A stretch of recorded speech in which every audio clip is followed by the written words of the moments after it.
பிரதோஷத்தன்னைக்கு சிவபெருமான தரிசனம் பண்ணுறது ரொம்ப ரொம்ப விசேஷம். அதிலேயும் சோமவார பிரதோஷமும் சுக்கிரவார பிரதோஷமும் சனிவார பிரதோஷம்னு சொல்லப்படுகிற சனிக்கிழமை பிரதோஷமும் இன்னும் மகத்துவம் வாய்ந்தவை.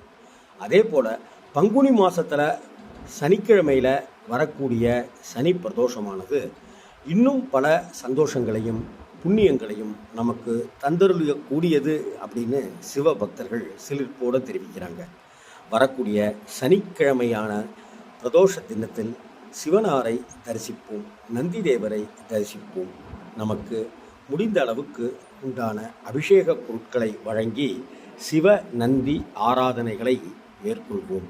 நமக்கு மகா புண்ணியத்தை தந்தருள்வார் சிவனார் என்பது உறுதி என்கிறார்கள் சிவாச்சாரியார்கள்.